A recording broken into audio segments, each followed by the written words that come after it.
There are over a dozen different body positions to master in climbing. To memorize them all and recount them at the right moments would be a big undertaking. This is why it's much more helpful to group techniques into underlying principles. When you understand a principle, it's much easier to pick the right technique for a given scenario. In today's video, you'll learn about the vertical line, one of the primary guiding principles for body positions that require flagging.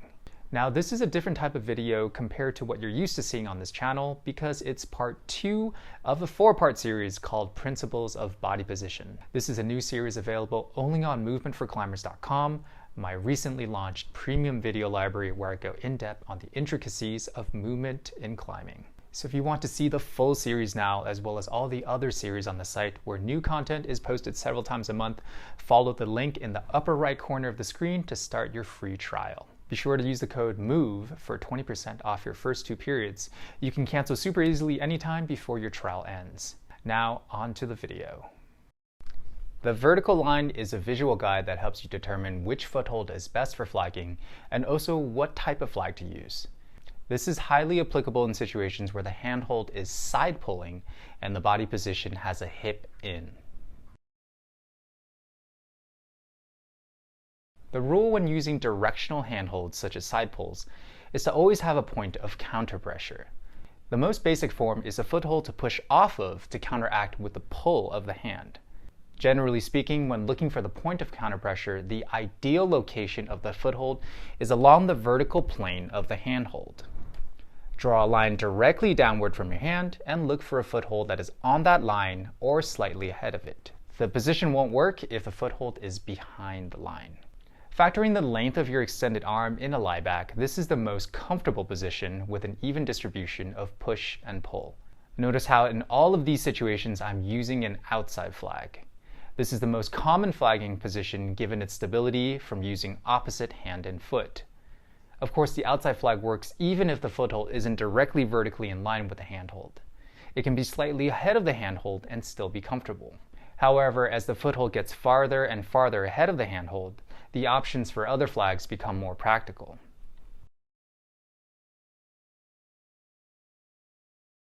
The back flag's advantages come into play when the counter-pressuring foothold is positioned either a bit too far ahead of the handhold or a bit too high. In either position, getting the body in place for an outside flag is achievable, but at the cost of being tedious and inconvenient. Instead of spending the extra energy, we can use a back flag instead. Note the back flag is done with the same side hand and foot and does not offer the same level of stability that the outside flag does. The hips are square to the wall and the position is more of a point of balance than of tension.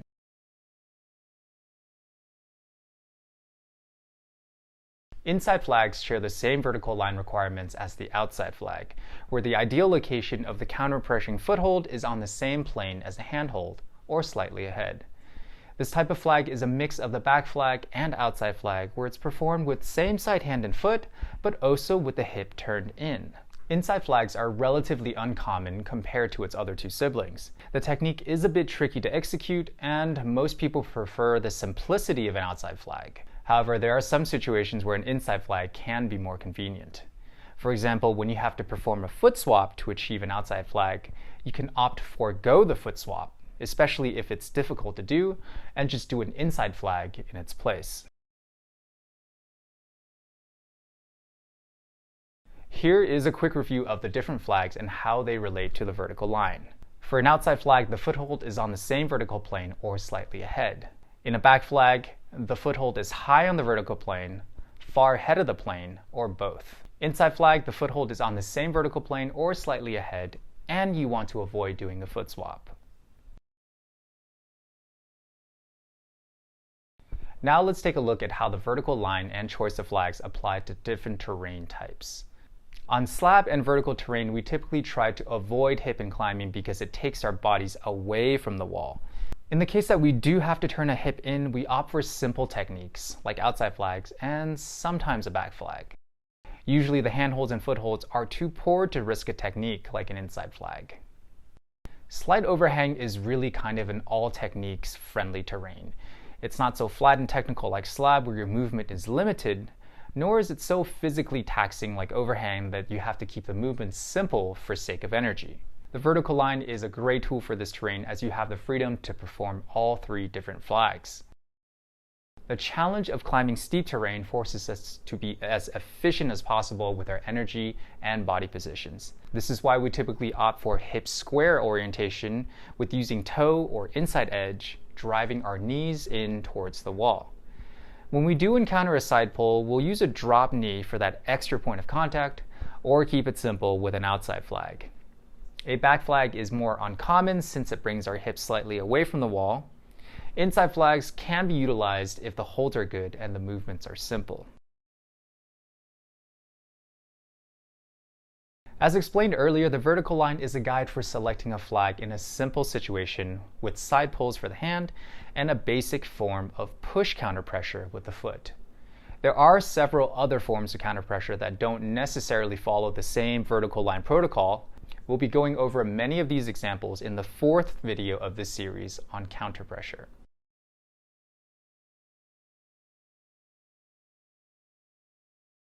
Find a training board, spray wall, or an empty bouldering wall with some overlapping routes. Climb into a position where you can comfortably perform an outside flag. Move into another position and flag on the other side.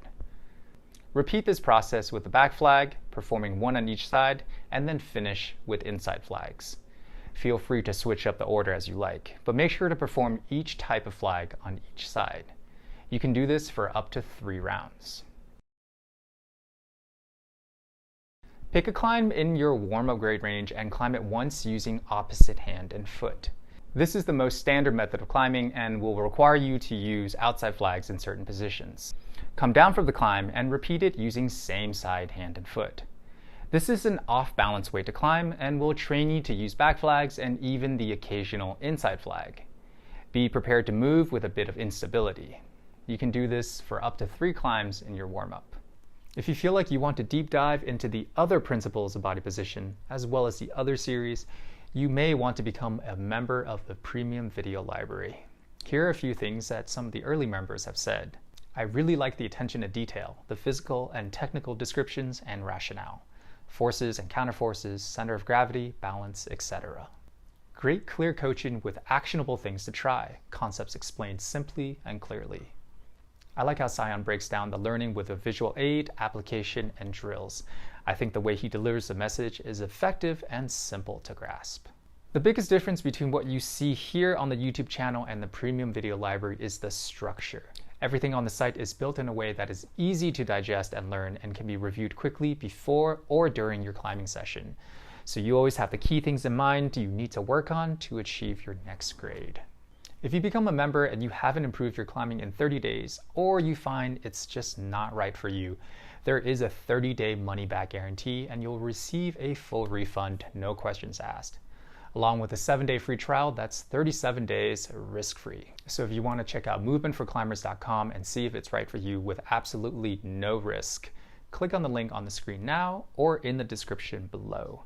And as a big thanks for being here today, be sure to use the code MOVE at checkout for 20% off your first 2 periods.